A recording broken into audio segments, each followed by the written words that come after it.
So, what if I told you there's a single, unbreakable law that connects a rocket blasting off, a rifle recoiling, and even galaxies colliding? Well, there is. And today, with a little help from the brilliant Richard Feynman, we're going to unpack that very law, the conservation of momentum. Okay, let's just dive right in. We're not just talking about some simple rule for how billiard balls bounce around. No, we're exploring a law that governs everything, from the tiniest subatomic particles to the grandest cosmic structures. It's a fundamental truth about how our universe actually works. So, seriously, what is the link? You've got this massive, powerful rocket, right? Blasting its way into orbit. And then you have a quiet, precise, almost delicate shot in a game of pool. They seem like they're worlds apart. But believe it or not, they are both dictated by the exact same incredibly elegant rule. To really get there, though, we first need to get to know the main character in our story today, momentum itself. What even is it? The best way to think about momentum is as an object's oomph. It's kind of like its unstoppability. A heavy bowling ball rolling slowly has a ton of oomph. But you know what? A tiny, speeding bullet also has a ton of oomph. It's that powerful combination of how much stuff is moving and how fast it's moving that really matters. And you know, the math behind this oomph is beautifully simple. We use the letter P for momentum, and it's just the object's mass, it's m, multiplied by its velocity, it's v. That's it. P equals m times v. So this means you can get a whole lot of momentum in two ways. You can either be really, really heavy, like a slow-moving glacier, or you can be really, really fast, like that bullet. Both have a lot of P.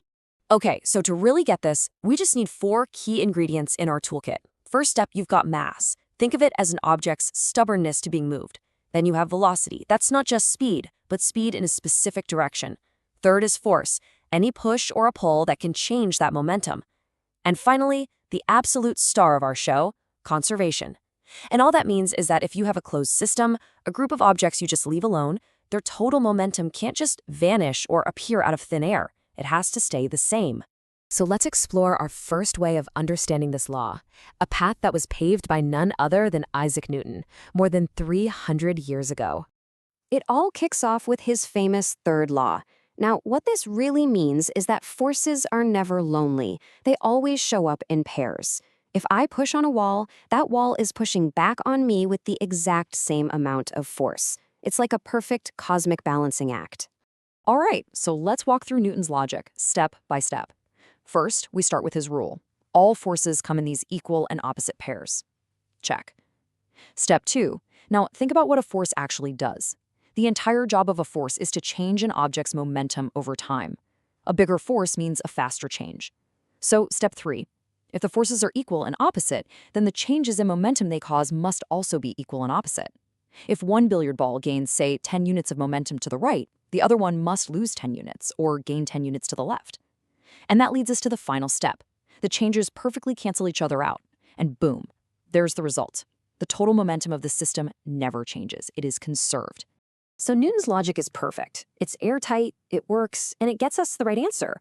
But what Feynman showed us is that this is just one way to get there. There's another path, a deeper, more profound path to this law. And it has nothing to do with forces. It has everything to do with the fundamental nature of space itself. And this brings us to one of the most beautiful ideas in all of physics, the idea that our most fundamental laws, like the conservation of momentum, aren't just random rules. No, they are born from symmetry. Let's try a little thought experiment, totally in the Feynman style. Let's just pretend we don't know anything about Newton's laws. We know nothing about forces.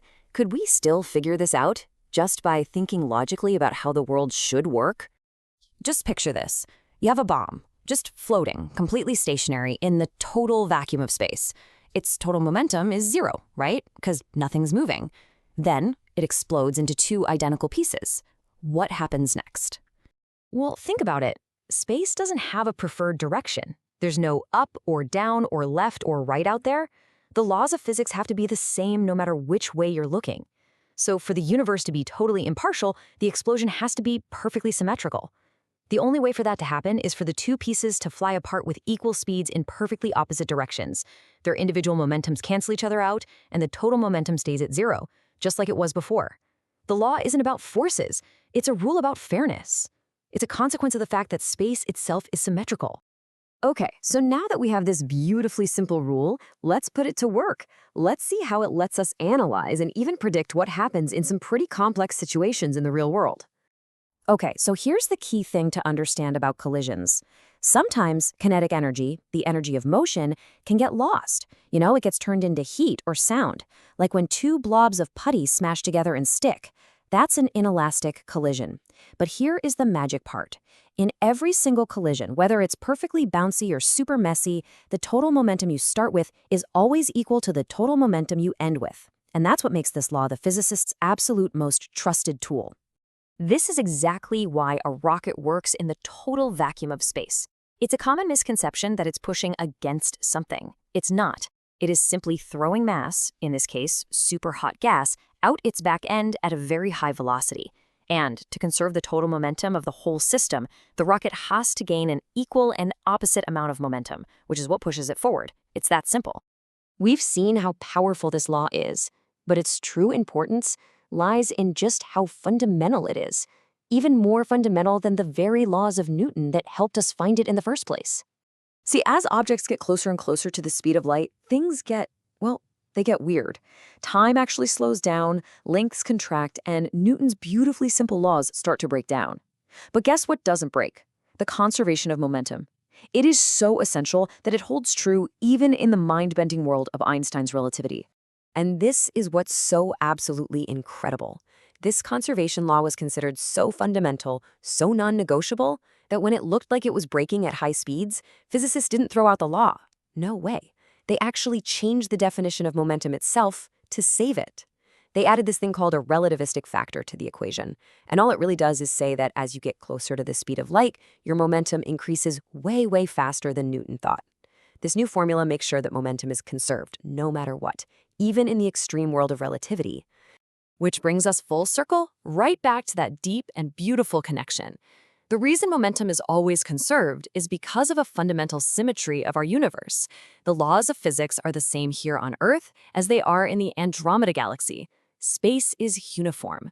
And from that one simple, elegant fact, the law of conservation of momentum is born. And that leaves us with one last fascinating question. It turns out this isn't a one-off thing.